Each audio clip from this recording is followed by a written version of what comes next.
All right, we have our Excel spreadsheet open now. And now we gotta, oops, I'm gonna make this smaller so I can see my instructions and my Excel window at the same time. I am that good.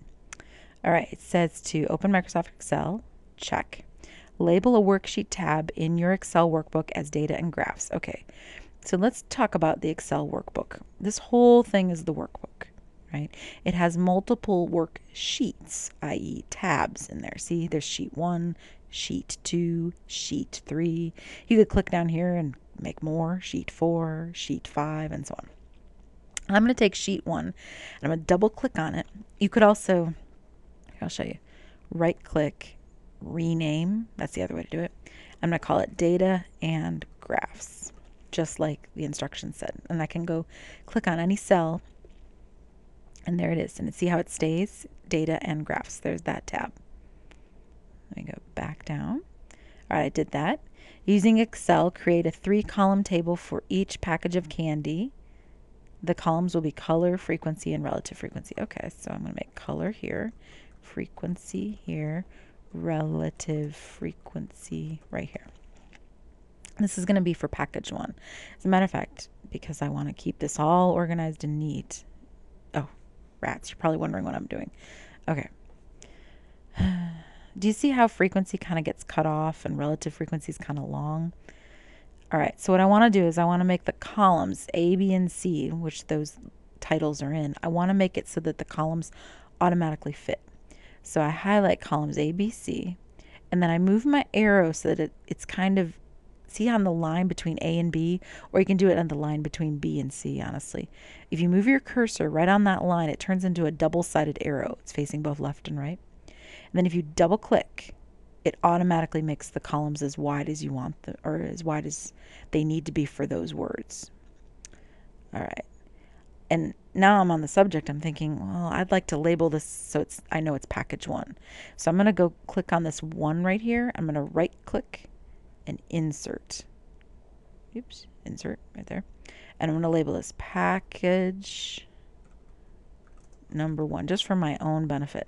And you know what else? I want all this bold. So I'm going to highlight it all with my mouse. You kind of double click and then you drag and it highlights the cells. And then I made them bold by Control B, or you could click right up here on the B. All right, now my colors were, well, let me go get them. There they are. All right, now notice when I did that, these words were bigger than color. So if I go up between the A and the B, see that? See how I can turn into that double-sided arrow again? And I double click and it'll make it so that it's as wide as it needs to be. In this case, package 1 was the biggest thing. All right, so now I've got all my words in there, and I'm going to put in all my frequencies for my candy. There we go. And I should say that while I'm filling these in, it's not rocket science. I'm just typing 59, enter, 59, enter, 69, enter. Or over here, I typed white, and then I enter, and then I typed red, enter. Okay. Now I want this to look a little bit prettier, so I'm going to go in here and make it so that, well, here. See, can you see the table right there? See it? So I highlight that table. I'm going to go here to the border menu. I'm going to click all borders. Or you could right click and go to borders in there somewhere. Yep, format cells. That's it. Border. And you want all, and you can click on all of them. That's more of a pain than just doing it from the drop down menu right here. Okay.